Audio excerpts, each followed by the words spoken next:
What happens when the person you've built your entire world around becomes a stranger overnight? I'm going to tell you about Nadia Khouri, a woman who had everything. And I mean everything. The kind of life that makes you stop scrolling and wonder what it feels like to never worry about money, status, or tomorrow. But here's the thing about perfect lives. They're usually hiding the messiest secrets. Before we get into this, if true crime stories that shake you to your core are your thing, hit that subscribe button. Seriously, do it now. And may every subscription bring blessings into your life, because trust me, you're going to need some good karma after hearing what comes next. Nadia was 36 years old in 2019, born into one of Saudi Arabia's most prominent banking families. Her father owned half the financial district in Riyadh. She wasn't just wealthy, she was legacy wealthy. The kind of money that doesn't need to prove itself because everyone already knows. She moved to Dubai after marrying Tariq Mansour, a 40-year-old property developer whose company was transforming the city's skyline one tower at a time. Together, they were untouchable. Power couple doesn't even begin to cover it. They were the couple other couples wanted to be. Their Palm Jumeirah mansion cost 14 million dirhams. 9 bedrooms. Infinity pool that seemed to pour directly into the Arabian Gulf. Private yacht docked outside. Nadia's social media was a masterclass in aspirational living. Hermes bags, Maldives getaways, front row at Paris Fashion Week, hosting charity galas for Dubai's elite social circle. Every photo, every post, every carefully curated moment screamed perfection. But you know what they say about Instagram versus reality? Yeah, multiply that by about 1,000. Because behind those filtered sunset photos and champagne toasts, Nadia was drowning. 9 years of marriage. 9 years of trying. 9 years of hoping for the one thing money couldn't buy. A child. She'd done everything. Every fertility specialist from London to Los Angeles. Every treatment. Every procedure. Every painful monthly reminder that her body wouldn't cooperate with her dreams. Tariq wanted an heir. Not just wanted, needed. His family expected it. Dubai society expected it. And Nadia felt that pressure like a weight on her chest every single day. Now let me introduce you to someone else. Dwi Kusuma. 24 years old. From a tiny village outside Surabaya, Indonesia. She arrived in Dubai in early 2020 with a nursing diploma and enough hope to fill a suitcase. Like hundreds of thousands of other Indonesian women, she came to the Gulf for opportunity. Her family back home needed her salary to survive. Her younger siblings needed school fees. Her mother needed medication. Dwi was their lifeline, their ticket to something better. She took a domestic worker position with the Mansour family because it paid 4 times what she could make in Jakarta. Her room on the villa's 4th floor was 8 square meters. Shared bathroom. No window. No privacy. Just 4 walls and a mattress where she collapsed after 14-hour days of cooking, cleaning, managing a household that cost more than her entire village. In Dubai's kafala system, domestic workers can't quit, can't change employers, can't even leave the country without their sponsor's permission. They're completely at the mercy of whoever holds their visa. And Dwi had no idea she was about to become trapped in something far worse than an unfair labor system. By October 2020, things started shifting in the Mansour household. Tariq's real estate empire was exploding. New developments in Dubai Marina, massive contracts for upcoming World Expo projects. Success on top of success. But you know what they say, the bigger the empire, the harder it falls. And Tariq was about to prove that in the most devastating way possible. Tariq started disappearing. 16-hour workdays became overnight trips. Weekend getaways to Abu Dhabi stretched into week-long absences. Business dinners ran until 2-3 in the morning. Nadia noticed. Of course she noticed. This was a woman who'd graduated top of her class from London School of Economics. She didn't get to where she was by being oblivious. Her mind was sharp, analytical, trained to spot inconsistencies. And boy, were there inconsistencies. It started with the phone bills. Tariq had always been careless about covering tracks. But this was different. Calls during supposed meetings that lasted hours. Numbers she didn't recognize. Patterns that didn't make sense for someone running a construction empire. Then came the credit card statements. Charges at medical clinics she'd never heard of. Pharmacy purchases. Grocery deliveries to addresses that weren't their home or any of Tariq's business properties. Nadia's banking background made her naturally suspicious of numbers that didn't add up. And these? Nothing about them made sense. Unless you knew what to look for, which she was about to. Meanwhile, Dewey started changing. The energetic, precise housekeeper who took pride in every perfectly folded napkin suddenly seemed distracted. She rushed to the bathroom during breakfast preparation, claiming the cleaning products made her dizzy. She moved slower, more carefully, like someone protecting something fragile. Nadia watched and waited, because rushing to conclusions gets you nowhere. Evidence gets you everything.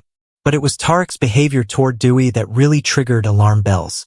The man who'd barely acknowledged her existence for months suddenly became protective, concerned, attentive. He insisted on personally driving Dewey to medical appointments. Him, a man who had a driver, a personal assistant, and approximately zero time for anything that wasn't making money. Suddenly he had time to drive the housekeeper to the doctor? Nadia wasn't stupid. She knew what this looked like. She just didn't want to believe it. Not yet. March 2021. Tariq left for a business trip to Riyadh. Said he'd be gone for 5 days. Nadia had exactly the window she needed. She started in Tariq's home office. Locked drawers aren't really locked when you know where your husband hides the spare keys. Inside, she found bank statements for accounts she didn't know existed. Money transfers. Large ones. Regular ones. Going to an apartment rental agency in Toronto. Toronto. They didn't know anyone in Toronto. They'd never even discussed visiting Canada. Nadia's hands shook as she photographed everything. Every statement. Every transfer. Every email thread about property viewings and immigration lawyers. Then she went to Dewey's room. Now, I need you to understand something about household dynamics in wealthy Gulf families. The staff quarters are off limits. You don't go into those spaces. It's an unspoken rule about privacy and boundaries. But Nadia was way past respecting boundaries. She searched methodically, clothes neatly folded, a few personal items from Indonesia, photos of family back home, and then, hidden inside a traditional batik fabric wrapper, tucked under the mattress, she found it. Positive pregnancy test. Not just one. 3 of them, dated over several weeks. Nadia sat on that narrow bed in that tiny room and felt her entire world collapse. The woman who'd spent years and thousands of dirhams on fertility treatments, who'd endured monthly disappointments and invasive procedures, who'd tried everything medically possible. That woman was holding proof that her husband had created the family she desperately wanted with their 24-year-old housekeeper. But she didn't scream, didn't cry, didn't throw things. She took photos of everything, documented dates, locations, names, because evidence, always evidence. Then she kept searching.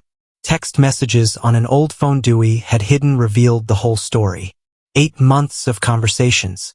Tariq promising marriage, promising a new life in Canada, promising financial security for Dewey's family in Indonesia, promising. While Nadia underwent painful treatments, while she traveled to London to care for her dying mother, while she poured everything into their marriage, Tariq was planning to abandon it all. The texts were detailed. Apartment viewings in Vancouver, baby name discussions, timeline for when they'd leave Dubai, how they'd explain it to families, what story they'd tell. It wasn't an affair. It was a plan. A systematic, calculated plan to dismantle a 15-year marriage and start fresh. And Nadia had front row seats to the blueprint. April 7, 2021. Nadia waited until Tariq left for another business trip. She dismissed the other household staff early, gave them the day off full pay. Just her and Dewey in that massive villa. The confrontation happened in the kitchen.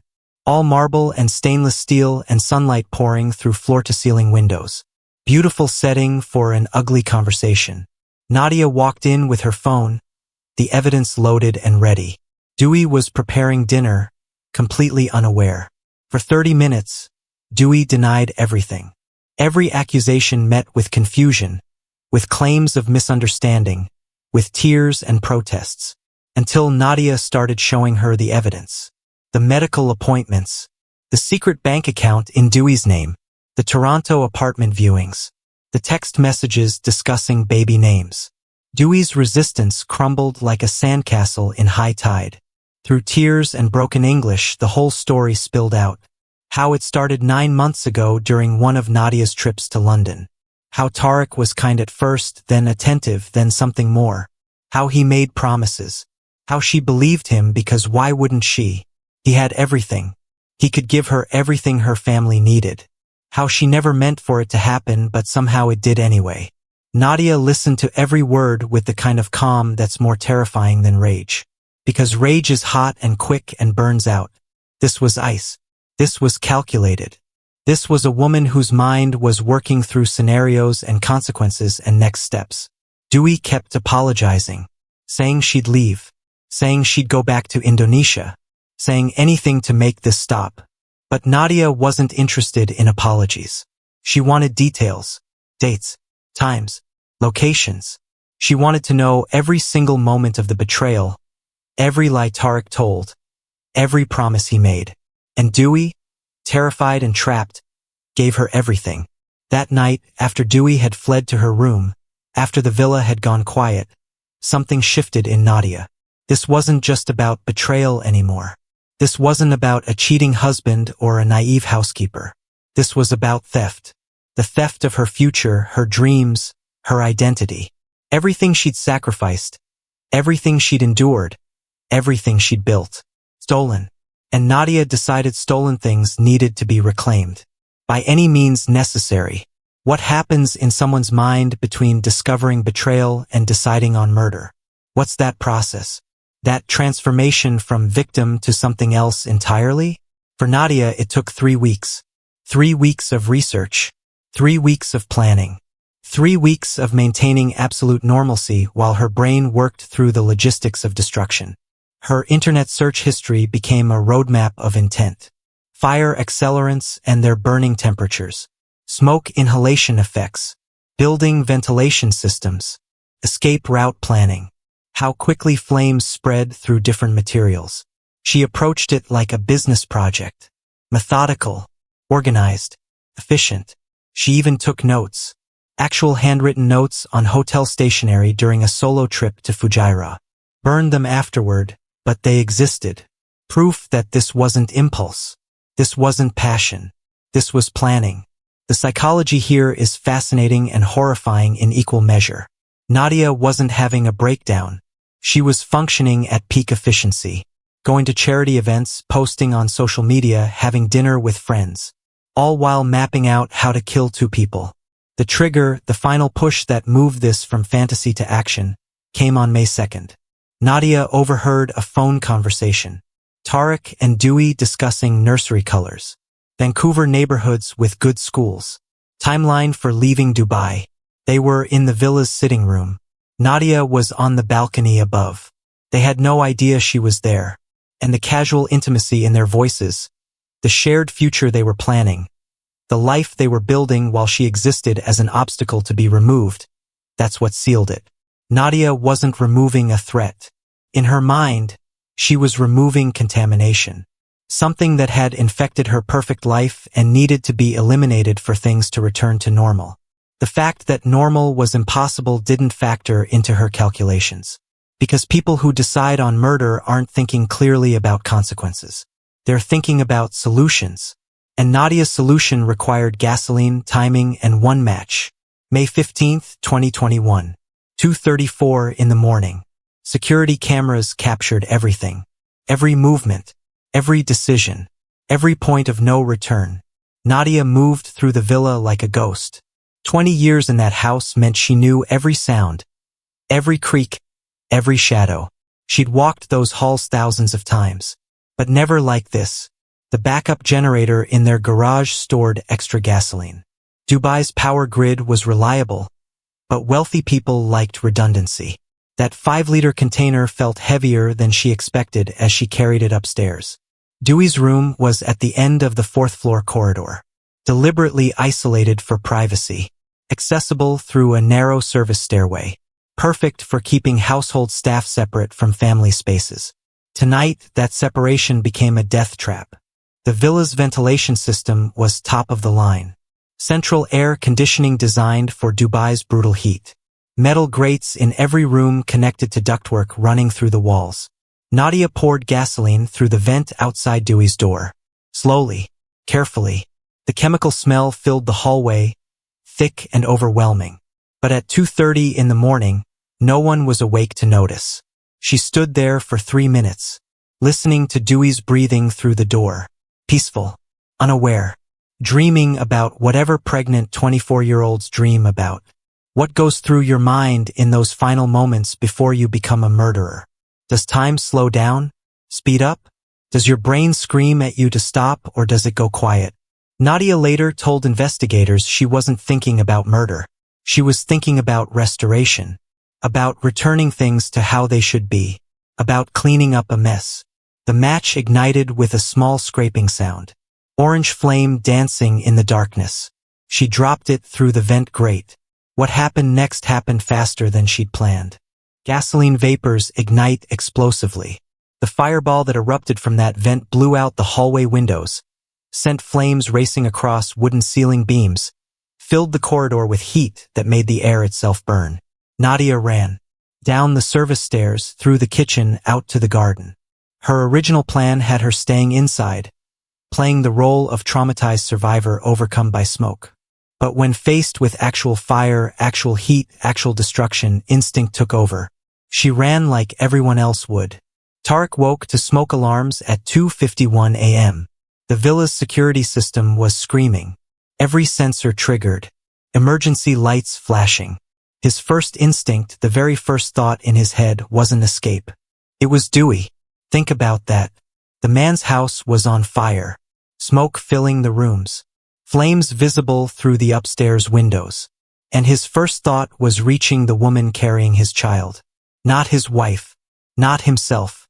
Not calling for help. Her. He ran upstairs. Into the smoke. Into the heat. Neighbors later reported seeing him through windows, fighting his way toward the fourth floor through conditions that should have been impossible to survive. Dubai Fire Department response time was exceptional. 7 minutes from first call to trucks on scene. Multiple units, ambulances, police, the whole emergency response infrastructure. But 7 minutes in a fire is eternity. The villa's upper floors were already lost. Flames had consumed everything above the second story. The roof was collapsing, windows exploding from heat. Firefighters found Tariq collapsed near Dewey's door. Smoke inhalation. Burns covering 40% of his body. Still breathing but barely. Still alive but not for long. Dewey was inside her room. The door had protected her from the initial blast, but the fire found her anyway. Burns over 75% of her body. Critical condition. Odds of survival nearly zero. Nadia was found in the garden. Minor burns on her arms. Smoke inhalation. Conscious. Coherent. Claiming she'd tried to escape, but the smoke overtook her. Her carefully planned survival stood in stark contrast to the devastation she'd caused. 3 ambulances. 3 victims. 3 very different stories about what happened that night. Tariq died on May 22nd without regaining consciousness. 7 days of fighting. 7 days of machines keeping him breathing. 7 days that gave investigators time to start piecing together what really happened. Dewey fought for 14 days. 14 days of agony in Dubai Hospital's burn unit. Skin grafts, infection, organ failure. They tried everything. Every procedure, every treatment, every last desperate measure. She died on May 29th at 3:17 a.m. The baby died with her. A boy the autopsy would later reveal. She'd planned to name him Ahmad, after her father back in Indonesia. 2 lives. 3 if you count the unborn child. Gone. And Nadia? Nadia was recovering in a private hospital room with round-the-clock security. Not for her protection.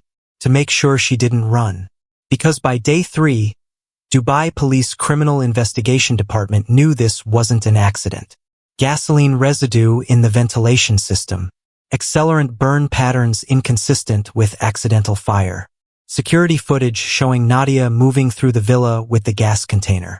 Her internet search history painting a clear picture of premeditation. The evidence was overwhelming. Undeniable. Crystal clear. But Nadia's defense team was already working. High-profile attorneys who'd handled cases for royalty, for billionaires, for people who thought money could buy anything, including freedom. The story hit international media within 48 hours. Wealth, betrayal, domestic worker rights, deadly consequences in Dubai's expatriate community. It had everything journalists dream about. CNN ran segments. BBC covered it. Al Jazeera made it a special report. Social media exploded with hot takes from people who'd never set foot in Dubai but had plenty of opinions about what happened. Some blamed Nadia for murder. Some blamed Tariq for betrayal. Some blamed Dewey for getting involved. Some blamed the kafala system for creating conditions where vulnerable workers could be exploited. Everyone had someone to blame except themselves. The trial began 11 months later. Dubai Criminal Court. Standing room only. International journalists packed the press gallery. Human rights organizations sent observers. Indonesian and Saudi communities filled the public seats. This wasn't just about 3 people anymore. This had become a referendum on labor rights, on domestic worker protections, on the systems that allowed tragedies like this to happen. Nadia's defense team argued temporary insanity. That discovering her husband's betrayal triggered a psychological breakdown. That she wasn't capable of rational decision-making. That this was a woman pushed beyond her limits by emotional devastation. They brought in expert witnesses. Psychologists talking about trauma responses. Fertility specialists discussing the psychological impact of infertility. Cultural experts explaining the pressure Middle Eastern women face to produce heirs. Make the jury see her as a victim who snapped rather than a killer who planned. But prosecutors had evidence. Mountains of it. The search history showing weeks of research. The methodical planning. The careful timing. The deliberate actions captured on security footage. They presented Nadia not as a betrayed wife but as a calculating murderer who chose violence over divorce.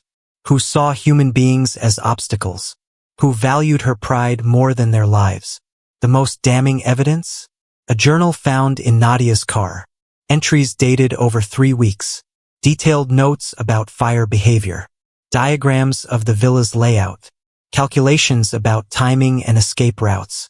In her own handwriting, Nadia had documented her transformation from victim to killer. The defense tried everything.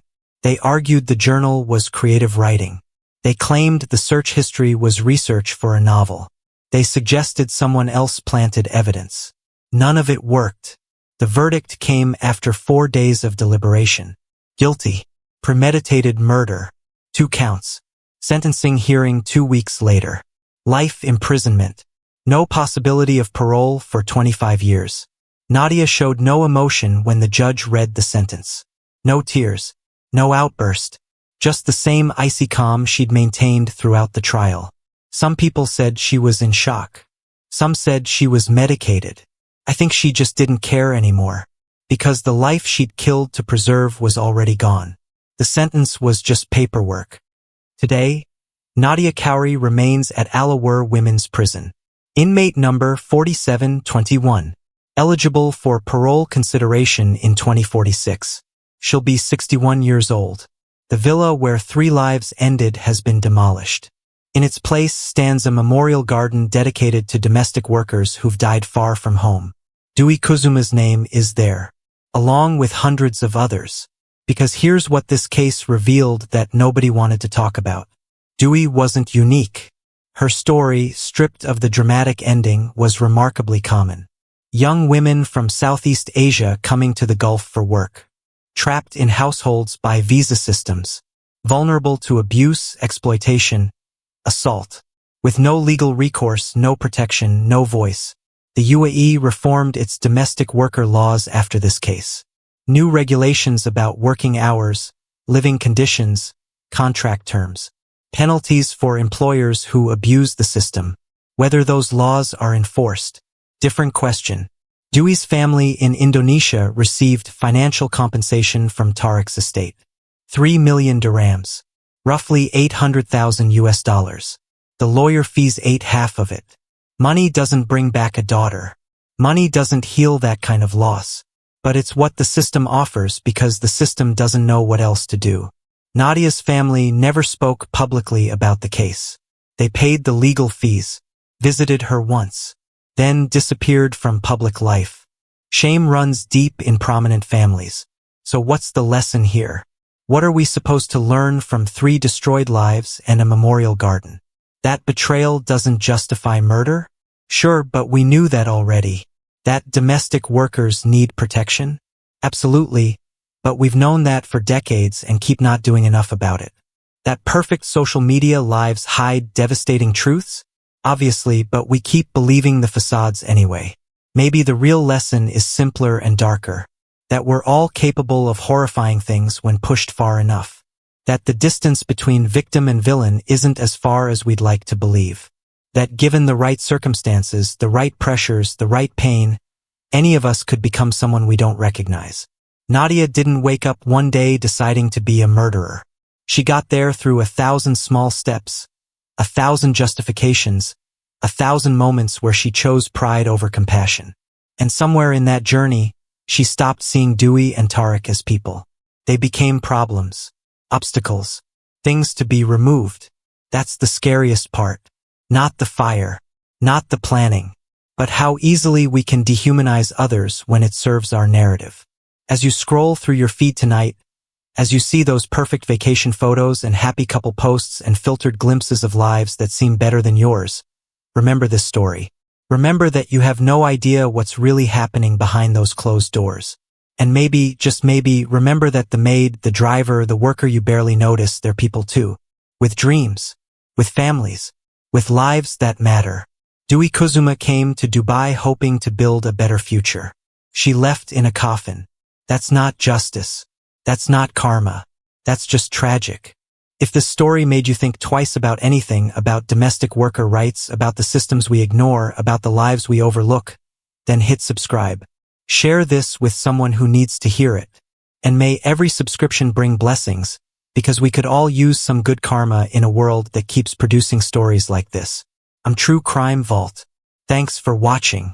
Stay safe out there, because you never really know what's happening in the house next door.